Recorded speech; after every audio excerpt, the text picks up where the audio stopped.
Subscribe करें सेहत ज़िंदगी चैनल को और बेल आइकन पर क्लिक करें ताकि आपको हर नई वीडियो मिले सबसे पहले। डॉक्टर साहब, हमारे नाज़रीन को ये बताएं कि हमारी वो खुराक जो हम रोज़मर्रा खाते हैं उसके कितने अहम जुज़ हैं। ये तो मैंने अभी कह दिया कि भाई इसके 3 जुज़ हैं और ये 3 जुज़ जो हैं वो कार्बोहाइड्रेट्स हैं, प्रोटीन्स हैं और फैट्स हैं। फिर मिनरल्स जो हैं, मिनरल्स तो तमाम जो है ग़िज़ाओं में हैं, अनाज में हैं, जिन्हें हम नमकियात कहते हैं, फलों में हैं, सब्जियों में हैं, दालों में हैं, ड्राई फ्रूट में हैं। तो हमारे बदन में जितनी भी ग़िज़ा शामिल होती है वो तो बाहर से आती है। तो हमारी ग़िज़ाओं के ये अज्जा हैं जिन्हें हम खेत खलिहानों से हासिल करते हैं, अनाज भी वहीं से हासिल होता है। लहमियात जो हैं जो कि ख़ास कर जो है वो जानवरों से हासिल होते हैं, जैसे अंडा हो गया, मुर्गी हो गई, छोटा गोश्त जिसे कि हम मटन कहते हैं, बड़ा गोश्त जिसे हम बीफ कहते हैं। पोल्ट्री जो है मीट में मुर्गे के अलावा जो है हवा में उड़ने वाले परिंदे भी हैं जिनको जो भी अच्छा लगे, उड़ने वाली मरगा भी हो गई। कुछ लोग जो हैं तीतर खाते हैं, कुछ बटेर खाते हैं। ये गोश्त जितना भी है जो जानवरों से हासिल होता है ये हमें प्रोटीन फराहम करता है। कुछ प्रोटीन्स हमें पौधों से हासिल होते हैं, जैसे मटर हो गए, फलियां हो गई, सफ़ेद लोबिया हो गया, सुरख लोबिया हो गई, दालें हो गई। और कुछ प्रोटीन जो है हमें ड्राई फ्रूट से हासिल होते हैं। देखिए, प्रोटीन हमारा गोश्त बनाते हैं, हमारी जल्द का हिस्सा हैं और हमारी हड्डियों को बनाते हैं। कोई चीज़ एक चीज़ से नहीं बनती। बदन का हर हिस्सा जो है वो कुछ न कुछ चिकनाई लिया हुआ है, कुछ न कुछ प्रोटीन लिया हुआ है। और ब्रेन को तो ज़्यादातर जो है कार्बोहाइड्रेट की यानी ग्लूकोज की ज़रूरत होती है, मसल्स की एक्टिविटी के लिए ज़रूरत होती है। अगर हम लंबे अरसे तक भूखा रहना चाहें तो हमारे बदन में पहले से ही कार्बोहाइड्रेट्स और ग्लूकोज की मकदार जो है वो इतनी होनी चाहिए कि हम जो है फाका बर्दाश्त कर सकें। तो ये हमारी ग़िज़ा के जो है जुज़ हैं। सिर्फ पकाने के तरीके अलग अलग हैं। कुछ लोग उबाल कर खाते हैं, कुछ लोग हल्की चिकनाई डालते हैं, कुछ लोग जो है गहरी चिकनाई डालते हैं। अब चिकनाई में मक्खन भी आता है, चिकनाई में सरसों का तेल भी आता है, लेकिन जो प्रोसेस्ड तेल जो हम इस्तेमाल करते हैं, ट्रांस फैटी एसिड्स हो गए या पॉली अनसैचुरेटेड फैटी एसिड्स हो गए, ये जो है हमारे लिए ख़तरनाक है। हमारे लिए जो ज़रूरी है वो है जैतून का तेल, सरसों का तेल और जो है कॉर्न ऑयल जो है ये बहुत ज़रूरी है, कैनोला जो है ज़रूरी है। बाकी जितने भी हर किस्म के जो तेल हैं उनको अगर हम हाइड्रोजनेटेड कर लें तो उससे हमारा ठोस घी बन जाता है, जिसमें से कि हाइड्रोजन गुजारी जाती है। बदकिस्मती से मुल्क के कवानीन जो है कमज़ोर हैं और खाने पीने की अशिया के ऊपर जो है सही तरीके से कवानीन लागू नहीं होते। तो जो हमें घी दिया जाता है, जो मुस्तनद बड़ी बड़ी कंपनियां हैं, इंटरनेशनल कंपनीज हैं, तो उनका स्टैंडर्ड तो अच्छा है। बाकी तो हर शहर में जो है डालडा बन रहा है, हर शहर में तेल बन रहा है।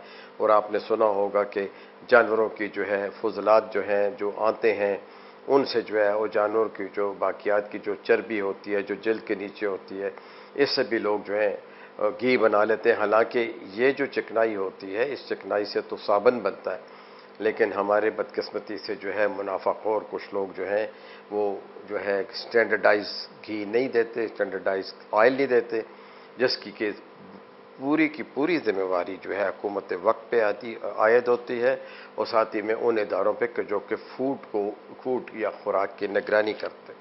तो अब आते हैं कि जो है हमने चूंकि आज का प्रोग्राम कोलेस्ट्रॉल के लिए रखा हुआ है, तो देखिए कोलेस्ट्रॉल हमारे बदन का बहुत अहम जुज़ है। हमारे हर सेल का जुज़ है, हमारे हर सेल वॉल में मौजूद है, हमारी हड्डियों में मौजूद है, हमारी हड्डियों के गूदे में मौजूद है, हमारे गोश्त के अंदर जो है मौजूद है। जो गोश्त में कतले होते हैं तय दर तय, उसमें एक सफ़ेद सी झिल्ली होती है, उसमें से जो है हम कोलेस्ट्रॉल हासिल करते हैं। फिर जो हमारी शीप्स हैं, भेड़ है, दुम्बा है, बकरा है, इनकी जिल्द के नीचे होता है, इनके जो रानों के ऊपर होता है, जो कि हमें जो है चर्बी जो है फराम करता है। फिर जिसे हम दुम्बे की लाट कहते हैं, वो देखें आप जो है पूरा 1 या 2 किलो या 3 किलो तक जो है वो चर्बी का एक ज़ख़ीरा है, जिसमें विटामिन ए, डी और ई तीनों मौजूद है, ओमेगा एसिड भी मौजूद है। लेकिन ज़रूरी क्या है, ये देखें हमारा वो फ्यूल है जैसे कि गाड़ी में एक होता है पेट्रोल और एक होता है मोबिल ऑयल। तो ये जो हमारी चिकनाई है ये बिल्कुल उसी तरह काम करती है जिस तरह कि गाड़ी का मोबिल ऑयल काम करता है। ये हमारे जोड़ों को, हमारे अज़ा को नरम रखता है, चिकना रखता है, हमारी मोबिलिटी को बढ़ाता है। हमें जब भी हमें कोई चोट लगती है या जब भी हमें कोई ज़ख़म लगता है तो जहाँ चर्बी की मकदार ज़्यादा होती है वो एज ए शॉक अब्ज़ॉर्बर जो है उसे बर्दाश्त कर लेते हैं। ये चर्बी जो है ये हमारे जो है दिमाग में, मगज़ में भी मौजूद है। हर सेल के जो सेल वॉल है उससे लेके हर जगह पे मौजूद है। अब होता क्या है, हम जब खुराक खाते हैं और वो जो है उसको जो है हमारे जो लुबलुबे के जूस हैं और जो हमारे पित्ते के जूस हैं, ये हमारी जो ग़िज़ा हज़म हम करते हैं उसकी चिकनाई को ले लेते हैं और उसके साथ जो है मिल के जो है फैट्स ग्लोब्यूल्स बनाते हैं। फैट्स के छोटे छोटे छोटे छोटे टुकड़े बना देते हैं, जैसे कोई दानेदार चीज़ होती है। ज़्यादातर ये स्टोर होती है हमारे बाइल के अंदर, यानी हमारे पित्ते के अंदर स्टोर होती है। और ओरिजिनली जो कोलेस्ट्रॉल है वो हमारे बदन में फिर इसी तरह पहुंचती है, स्टोर हो जाती है। जहाँ जहाँ गोश्त है वहाँ कोलेस्ट्रॉल मौजूद है, जहाँ बड़ी हड्डी मौजूद है वहाँ ये मौजूद है। सेलुलर लेवल के ऊपर भी ये मौजूद है, सेल के अंदर और बाहर भी मौजूद है।